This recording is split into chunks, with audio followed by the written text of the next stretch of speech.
Shalom mahasiswa sekalian. Kembali berjumpa dengan saya, Ibu Ayu. Pada pertemuan kali ini, kita akan membahas topik tentang krisis dan bencana. Setelah mempelajari topik ini, mahasiswa diharapkan mampu menjelaskan situasi krisis, karakteristiknya, serta intervensi yang diberikan pada kondisi tersebut. Yang kedua, mahasiswa diharapkan mampu memberikan asuhan keperawatan pada pasien yang sedang mengalami situasi krisis atau bencana. Baiklah, ini adalah outline perkuliahan pada hari ini. Kita akan mempelajari apa itu krisis, kondisi bencana, serta asuhan keperawatan pada kondisi krisis. Tentunya, segala sesuatu yang akan kita bahas pada hari ini, kita lihat dari sisi keperawatan jiwa. Kita mulai yang pertama, kondisi krisis. Kita akan membahas definisi krisis dari berbagai ahli. Ada 3 sumber yang mendefinisikan krisis.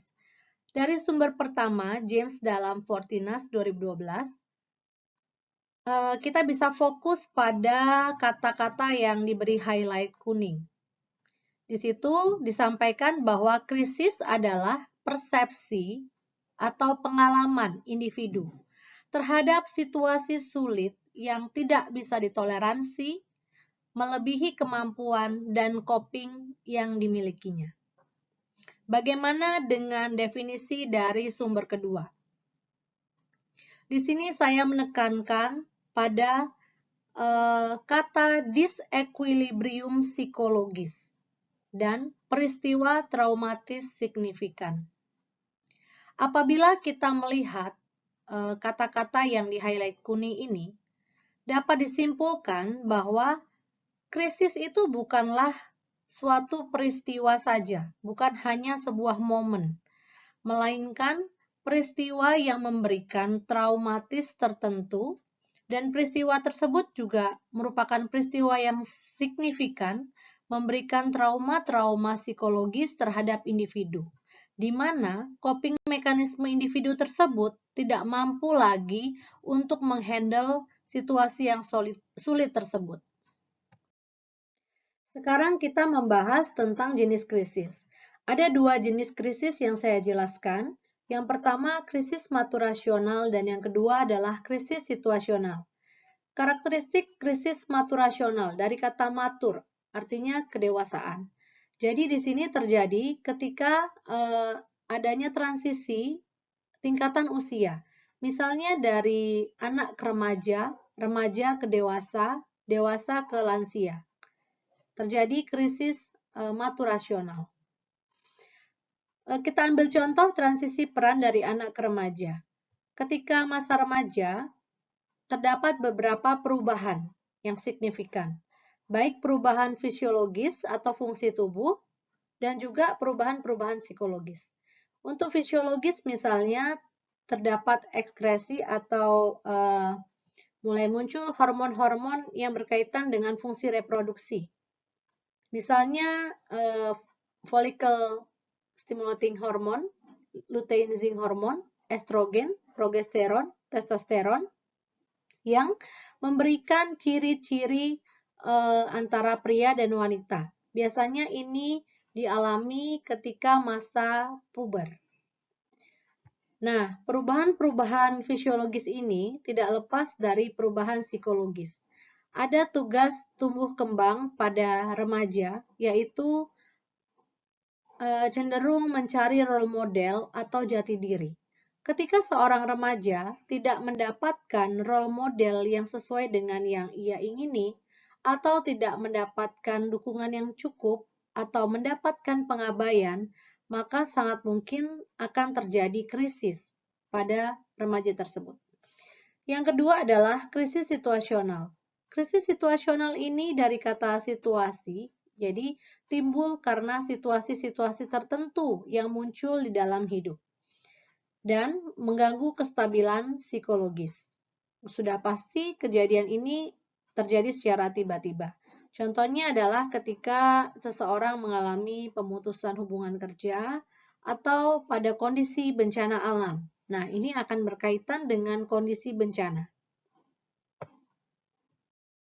Kita akan membahas komponen krisis menurut VNet 2003. Mari kita ambil salah satu kondisi yang berisiko menimbulkan krisis. Misalnya kondisi bencana.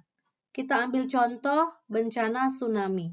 Bayangkan ketika kita sedang berada di rumah, kemudian muncul tanda-tanda akan terjadi tsunami. Orang-orang pasti akan panik, berusaha menyelamatkan diri dan keluarganya.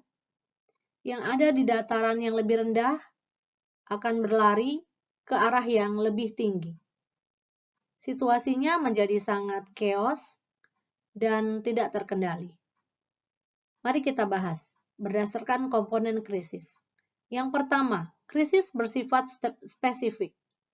Ada momen yang spesifik atau yang khusus, yaitu kejadian munculnya tanda-tanda terjadi bencana tsunami. Yang kedua, krisis menciptakan ketidakpastian. Ketika orang-orang berlari menuju ke dataran tinggi, apakah di dataran tinggi terdapat tempat tinggal, terdapat makanan atau minuman, terdapat alat-alat yang berkaitan dengan kesehatan, terdapat keluarga yang sudah menunggu?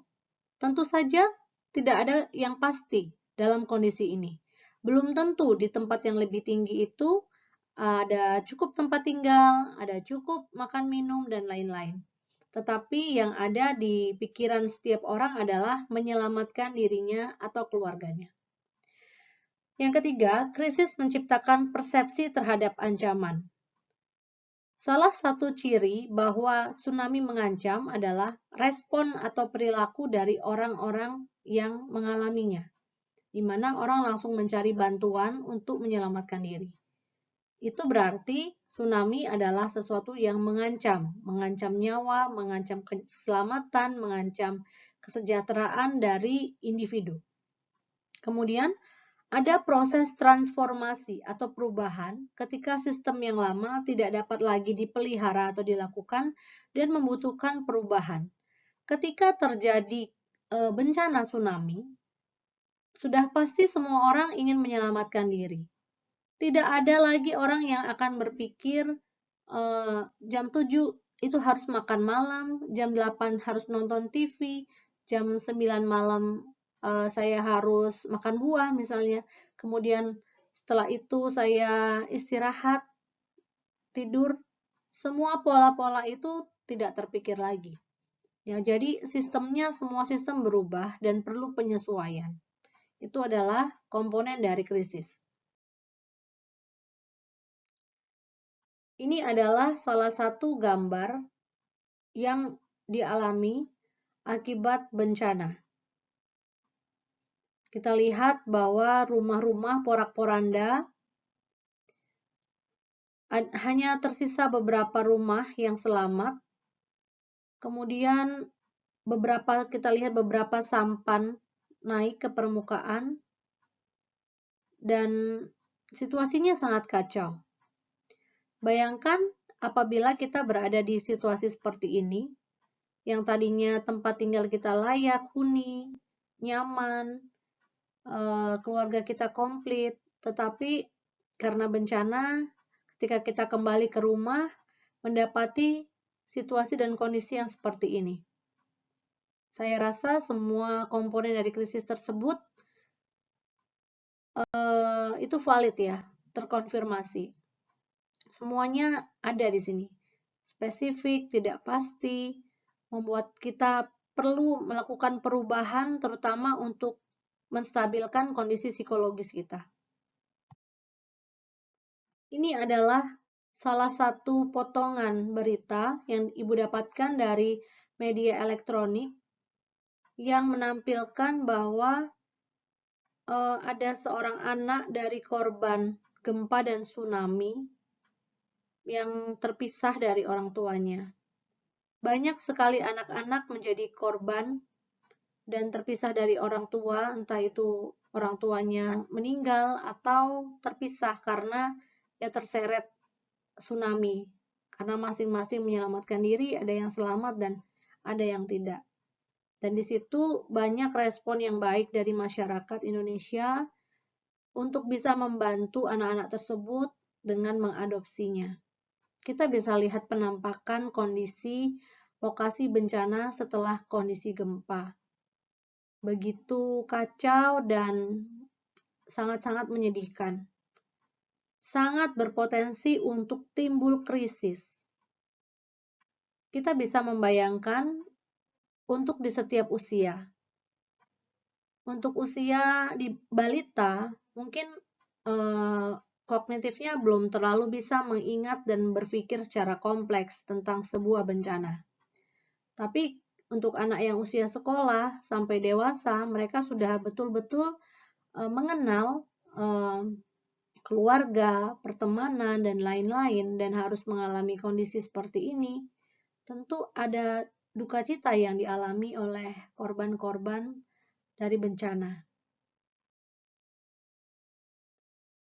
Ini adalah ibu juga ambil gambar dari media elektronik, di mana seorang ibu yang salah satu keluarganya itu menjadi korban pesawat jatuh.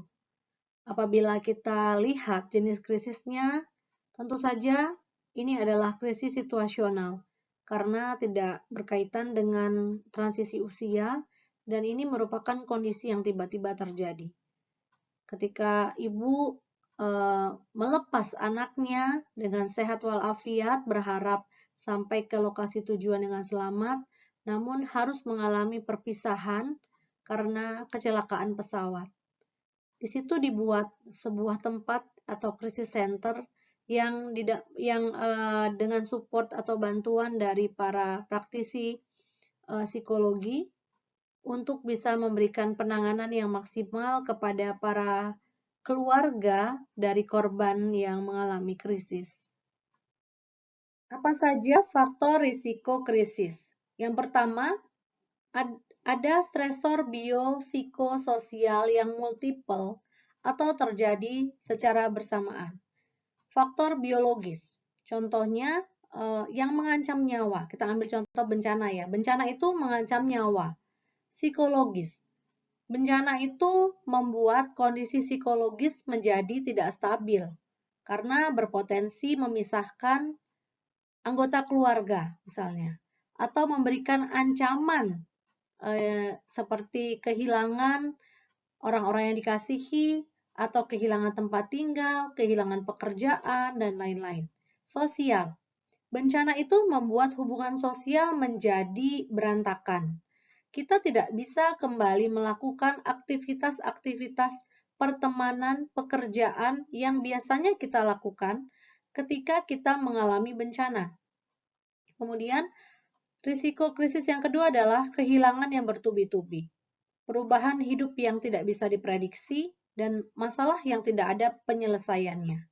Kehilangan yang bertubi-tubi, baru setahun kehilangan lagi orang yang dikasihi, belum sampai setahun kehilangan lagi pekerjaan, bertubi-tubi lebih dari sekali, ya. Kemudian keterbatasan coping mekanisme, ternyata coping mekanisme yang dia miliki tidak mampu untuk beradaptasi, membuat dia beradaptasi terhadap kondisi tersebut, kemudian datang lagi stresor yang baru. Ini juga beresiko menimbulkan kondisi krisis pada individu. Kemudian adanya disabilitas fisik atau psikologis yang kronis. Kemudian dukungan sosial yang kurang. Kita ambil contoh misalnya kalau bencana itu biasanya banyak ya dukungan sosial. Contohnya kehilangan pekerjaan. Ketika kehilangan pekerjaan, tidak semua orang mau menyampaikan hal itu ke lingkungan sosialnya. Kadang-kadang ada rasa malu yang menghantui. Oleh karena itu, cenderung menarik diri.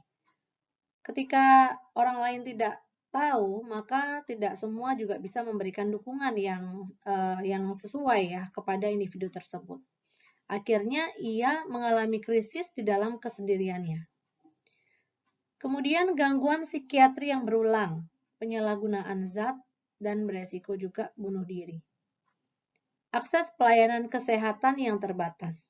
Bahwasanya setiap ketidakstabilan atau disequilibrium psikologis itu perlu mendapatkan bantuan dari profesional yang tepat. Namun, apabila hal tersebut tidak diketahui oleh orang-orang terdekat misalnya, atau tidak dicarikan profesional yang tepat, maka tidak mendapatkan bantuan yang sesuai. Dan ini sangat berpotensi mengembangkan kondisi krisis dalam tahap atau dalam jangka waktu yang panjang. Sekarang Ibu akan menjelaskan tentang respon krisis. Kita ambil contoh peristiwanya adalah kehilangan orang terkasih karena meninggal dunia. Stresornya adalah kehilangan orang yang terkasih. Ketika kita mengalami kehilangan, ansietas akan meningkat. Kemudian kita akan berusaha menggunakan coping mekanisme yang biasanya kita lakukan agar kita bisa beradaptasi dengan kondisi tersebut. Mengapa ansietas bisa meningkat? Karena kita merasa sedih, karena kita merasa khawatir. Apakah kenyamanan secara psikologis, kenyamanan secara banyak faktor ya, kenyamanan secara finansial misalnya kalau memang orang tersebut bermakna secara finansial. Kemudian kenyamanan secara sosial akan tidak kita alami lagi ketika kita kehilangan orang tersebut. Kemudian, ternyata coping mekanisme yang biasanya dipakai tidak mampu. Ini ciri-cirinya apa? Si individu yang mengalami kehilangan tersebut berduka terus-menerus sampai waktu yang panjang. Itu berarti mekanisme coping yang lama yang biasanya ia gunakan tidak mampu menghandle ansietas yang muncul. Nah, biasanya individu akan mencari mekanisme coping yang baru.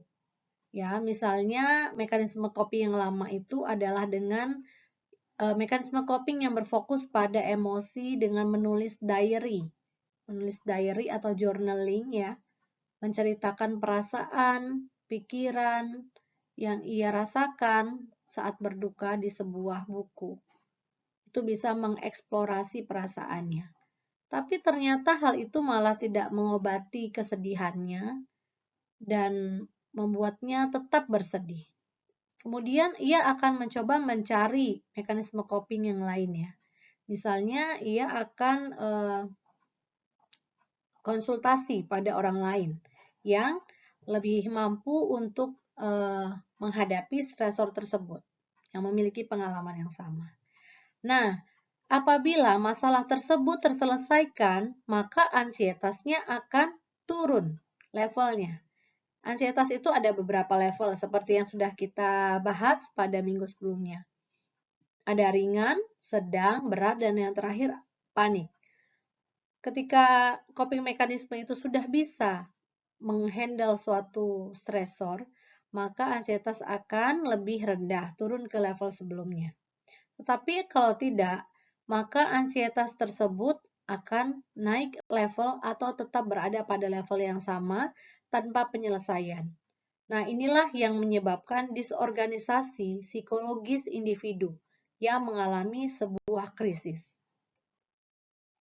Oke, sekarang kita akan masuk pada pembahasan yang kedua, yaitu kondisi bencana.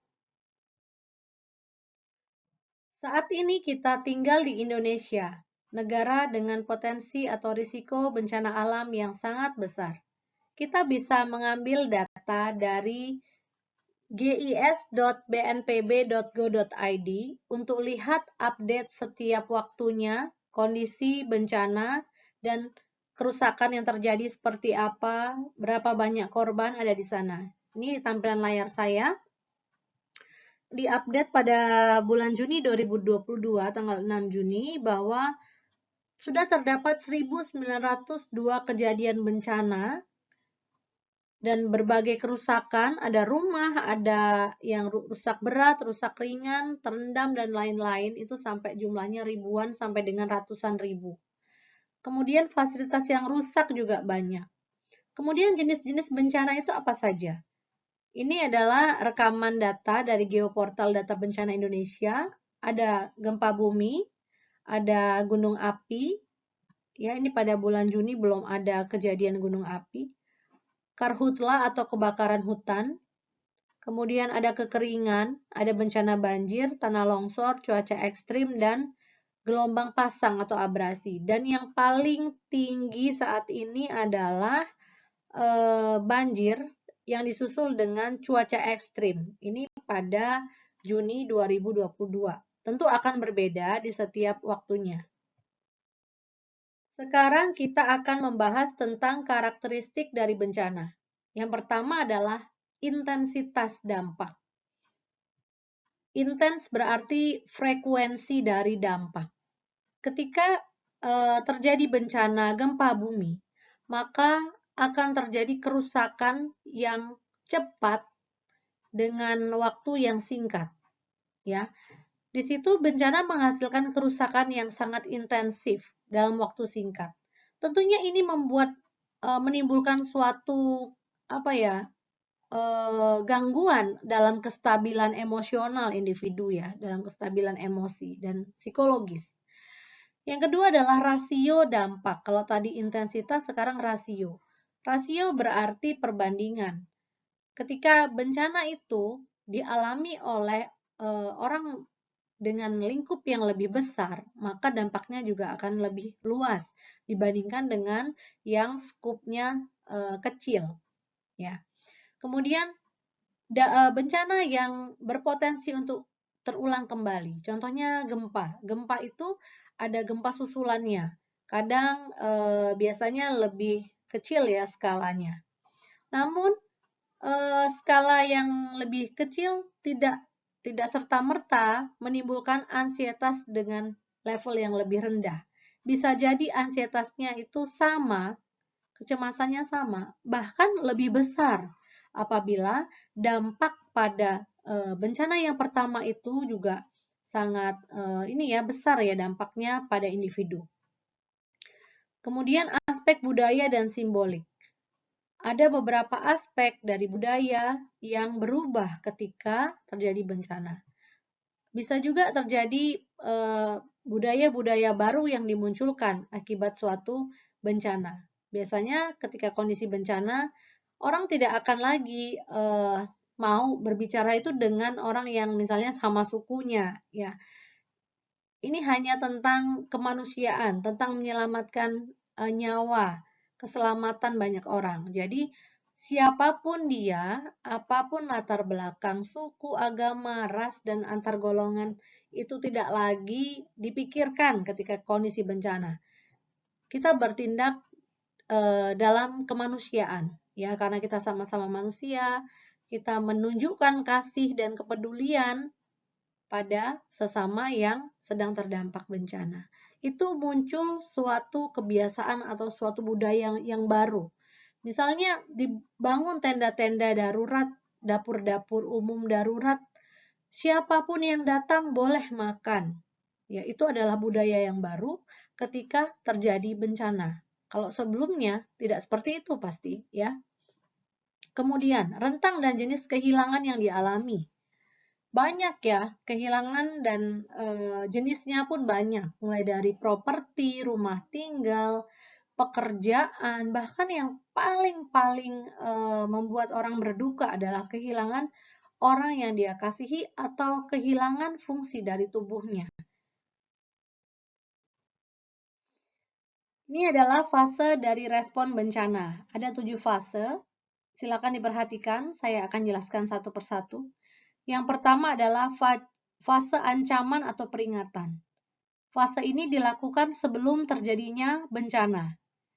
Misalnya, pemerintah setempat menyampaikan di media sosial maupun media elektronik, media cetak, bahwa dengan situasi atau kondisi cuaca seperti ini, beresiko ada sebuah bencana yang bisa datang. Atau misalnya terjadi sebuah gempa bumi ringan yang berpotensi untuk terjadi bencana yang lebih besar atau tsunami. Itu adalah fase peringatan. Kemudian fase dampak. Fase dampak terjadi setelah bencana yang besar itu selesai atau terjadi. Di mana pada fase dampak ini sudah dialami berbagai kerugian, baik properti, ya rumah-rumah, tempat-tempat umum, kemudian juga dampak kehilangan orang-orang yang dikasihi, dan gangguan-gangguan emosional dan ketidakstabilan psikologis. Kemudian fase penyelamatan adalah fase setelah terjadinya bencana, di mana semua orang fokus untuk memberikan penyelamatan atau rescue korban-korban yang masih selamat. Prioritas yang ada pada fase penyelamatan ini adalah keamanan dan keselamatan para survivors ya, survivor yang ada di lokasi bencana. Kemudian fase penyelesaian. Fase penyelesaian ini juga disebut dengan fase honeymoon atau fase bulan madu ya, fase keempat. Ini terjadi di mana bantuan itu datang dengan banyak dan beragam, dipenuhi dengan kecukupan dari segi apapun, dari segi dukungan psikologis, dari segi properti, makanan, minuman itu datang dari mana-mana. Di sini survivor merasa optimis, merasa ada yang bantu, merasa semuanya bisa terselesaikan. Kemudian fase inventory ya, nomor 5. Fase inventory ini para survivor mulai menyadari keterbatasan dari disaster atau dari bencana yang terjadi. Ya, kemudian mereka menjadi kelelahan secara fisik karena sebenarnya banyak kebutuhan yang masih belum bisa diatasi.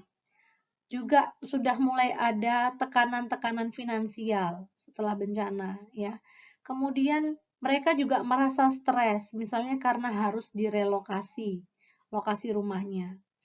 Kemudian juga yang tadinya optimis menjadi kehilangan optimisnya, menjadi pesimis ya, karena stresor yang baru mereka sadari.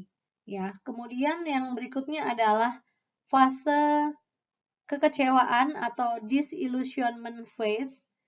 Ini dapat terjadi ketika para relawan-relawan sudah mulai kembali ke daerahnya masing-masing. Nah, ini terjadi fase kekecewaan. Para survivors akan merasa ada gap atau ada masalah antara apa yang dia butuhkan dengan sumber-sumber yang ada. Akan ada harapan-harapan apakah ia bisa melalui masa-masa ini, gitu. Kemudian fase yang terakhir adalah rekonstruksi atau fase pemulihan atau recovery fase. Ini dapat berlangsung tahunan ya, dapat berlangsung tahunan dari terjadinya bencana. Di sini para survivor sudah memiliki pola pikir yang baik, di mana mereka harus bangun dari masalah atau dari keterpurukan yang terjadi sebelumnya akibat bencana. Mereka harus kembali membangun rumahnya, membangun impiannya, membangun masa depannya setelah terjadinya bencana. Dengan semua yang mereka miliki, dengan sumber-sumber emosional yang masih mereka miliki. Ya, itu tadi fase-fase dari bencana. Ada sebuah kondisi masalah psikologis yang dialami setelah seseorang mengalami suatu krisis atau suatu bencana yang menimbulkan kondisi krisis, yaitu PTSD, Post Traumatic Stress Disorder. Sebelum membahas tentang PTSD, ada baiknya mahasiswa sekalian bisa menonton video penjelasan singkat tentang PTSD yang linknya saya tampilkan di slide berikut. Penjelasan PTSD nanti akan dibuat dalam bentuk lain, terpisah dari video ini, karena ada beberapa detail yang harus dijelaskan. Setelah kalian mendengarkan video, kalian juga diminta untuk membaca sebuah artikel terkait PTSD. Kemudian, silakan menjawab beberapa pertanyaan yang tampil di sini. What is the risk factors of PTSD? Explain the symptoms of PTSD and explain the treatment of PTSD. Sekarang kita akan masuk pada bagian yang terpenting bagi perawat, yaitu pemberian asuhan keperawatan pada pasien dengan situasi krisis dan bencana. Asuhan keperawatan diawali dengan pengkajian. Kemudian kita mengangkat diagnosis keperawatan, dilakukan intervensi dan implementasi, dan kemudian dievaluasi. Kita mulai dengan pengkajian.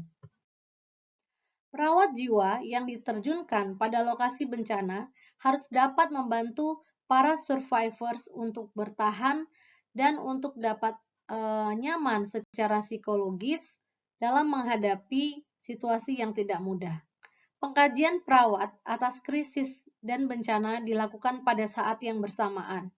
Medan bencana itu adalah lahan yang tepat untuk mengaplikasikan pendekatan baik untuk kebutuhan fisik maupun kebutuhan psikologis. Pada kondisi krisis atau kondisi bencana, pengkajian yang kita lakukan haruslah holistik, baik pada kondisi fisik, psikologis, sosial, kultural, lingkungan, dan spiritual. Kita akan membahasnya satu persatu. Ketika kita berada di medan bencana dan kita perlu menolong korban atau survivor bencana, yang perlu kita pastikan adalah yang pertama, kita lakukan pengkajian fisik. Apakah ada gejala dan tanda-tanda yang mengarah pada masalah yang dapat mengancam nyawa? Tentu ini disesuaikan dengan jenis bencana ya yang terjadi. Kita bisa dengan cepat menilai apakah ada luka atau trauma fisik. Ya, ada darah, merah, lebam, bengkak, nyeri, dan lain sebagainya. Kemudian bagaimana kemampuan mobilisasi pasien? Bisa berjalankah atau perlu bantuan? Apakah ada kondisi-kondisi khusus yang perlu diperhatikan seperti ibu yang sedang hamil, lansia, kemudian ibu yang akan melahirkan, anak-anak, newborn atau bayi, balita, dan lain sebagainya. Kemudian setelah kita selamatkan di tempat yang aman, tidak ada kondisi fisik yang perlu diselesaikan dengan cepat. Misalnya kalau perdarahan ya langsung kita atasi dulu semua masalah fisiknya. Kalau ada merah, lebam, dan lain sebagainya, apa yang harus kita lakukan itu kita atasi dulu. Ya. Setelah kita berada di tempat yang aman, barulah kita bisa masuk ke pengkajian yang lainnya.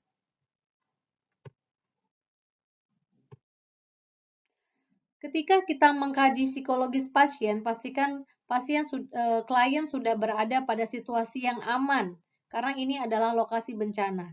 Apabila situasi krisis, kita juga amankan pasien di tempat yang aman, dan pastikan kita membangun trust yang baik dengan pasien, agar pasien mau terbuka, dan jadikan diri kita pendengar yang baik di dalam fase ini. Di sini ada beberapa hal yang perlu kita kaji, misalnya bagaimana persepsi pasien atau klien terhadap krisis ini atau bencana ini. Apa yang dia rasakan, apa yang dia pikirkan saat ini. Ada tidak hal yang mau dibagikan, apapun yang bisa kita dengarkan. Kemudian bagaimana status mentalnya? Kita bisa lihat bagaimana kemampuan kognitifnya, bagaimana cara dia berbicara, bagaimana mimik wajahnya. Apakah ada wajah yang tertekan, syok, dan lain sebagainya yang merupakan dampak dari situasi krisis yang ia alami. Kemudian, apakah fokus atau tidak ya dari segi kognitif juga? Apakah menunjukkan kontrol diri yang buruk, takut terus-menerus, kemudian banyak ya ciri-ciri takut itu, tatapannya kosong, ya kemudian sering bermimpi buruk, itu merupakan dampak-dampak yang biasanya dialami apabila si klien ini mengalami disequilibrium psikologisnya akibat krisis. Hal-hal lainnya yaitu sosiokultural. Adakah kerabat atau keluarga di sekitar klien? Nah, apabila klien memiliki masalah yang sama, kita bisa mengumpulkan klien dengan masalah yang sama atau dengan umur yang sama, menjadi sebuah support group atau grup yang mendukung karena memiliki latar belakang yang sama. Kemudian, adakah kepercayaan tertentu, ritual tertentu untuk dapat meningkatkan kenyamanan dalam situasi tersebut? Kita bisa juga berkolaborasi dengan masyarakat sekitar, komunitas sekitar, dan dengan sumber daya yang dimiliki ketika situasi bencana tersebut terjadi. Kita juga mengkaji lingkungan. Apakah klien berada pada tempat yang aman? Apakah tersedia makanan yang cukup, minuman yang cukup, tempat tinggal yang layak, selimut, alat tidur, alat untuk makan yang cukup, apakah tersedia sumber-sumber untuk mendapatkan pelayanan kesehatan di situ, apakah ada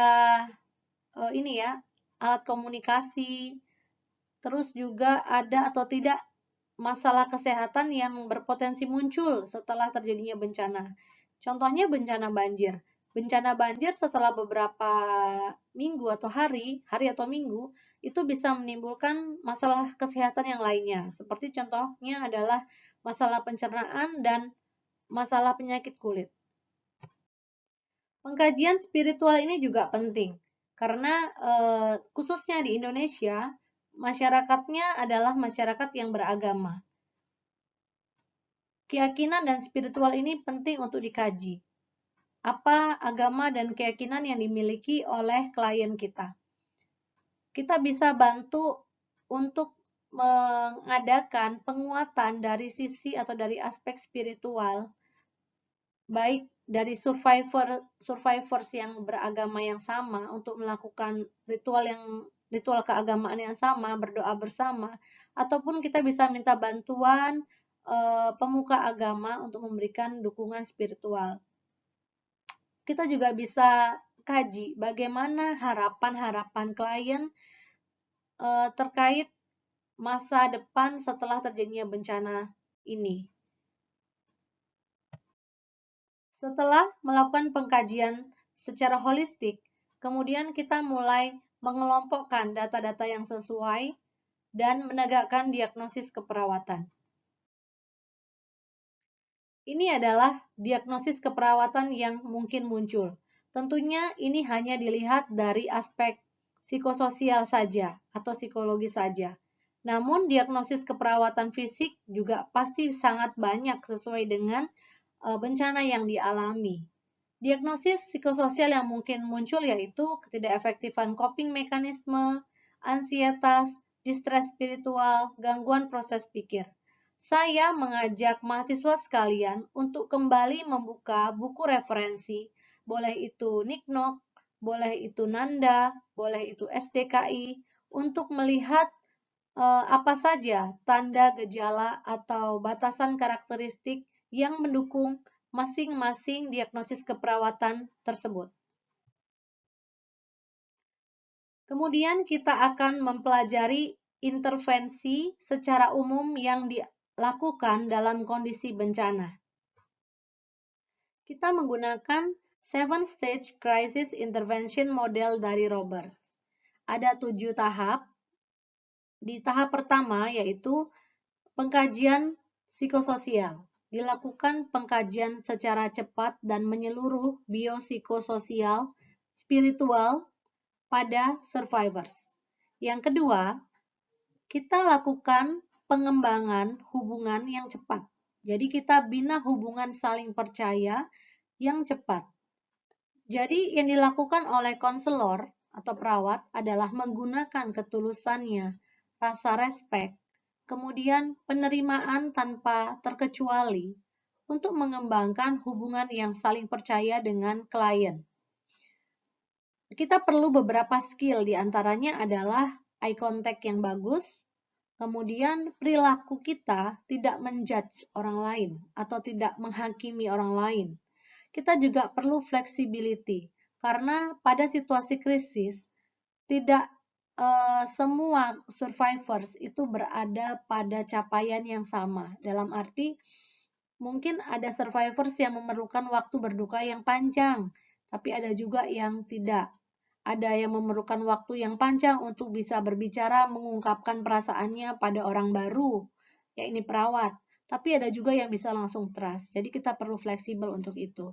Dan kita juga perlu maintain perilaku yang positif, ya, sehingga si klien ini benar-benar percaya bahwa memang perawat atau konselor itu hadir sepenuhnya untuk mendengarkan mereka yang sedang berduka atau mengalami krisis.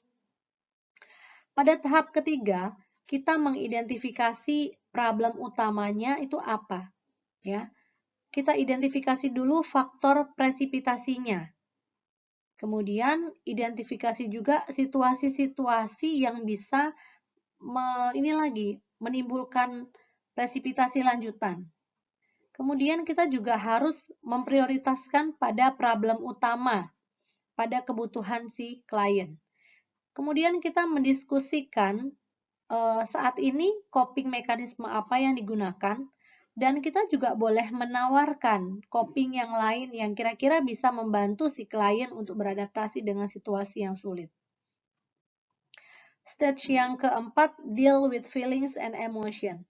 Kita encourage, kita perkuat klien untuk bisa meluapkan perasaan. Kita juga harus menyediakan validasi untuk itu. Apa sih maksudnya?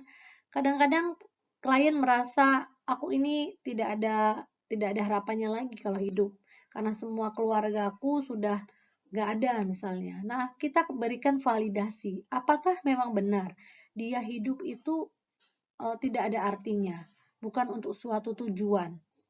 Ya, jadi kita hadirkan fakta-fakta yang ada. Biarkan klien itu merasa, oh iya, ini faktanya yang ada seperti ini. Ternyata perasaannya itu tidak sepenuhnya benar, gitu ya. Kemudian jangan lupa kita menggunakan komunikasi yang terapeutik, ya, teknik-teknik komunikasi terapeutik. Stage yang kelima, generate and explore alternatif. Kita berkolaborasi bersama dengan klien kita untuk mengeksplor kira-kira alternatif apa saja yang masih bisa kita lakukan. Kita bisa juga mengidentifikasi coping strategi yang bisa berhasil digunakan untuk kondisi pasien tadi di masa lalu. Kemudian kita bisa membantu klien kita juga untuk menawarkan alternatif strategi pemecahan masalah, ya. Kemudian stage ke-6, implement and action plan. Ada perubahan dari fase krisis ke resolusi.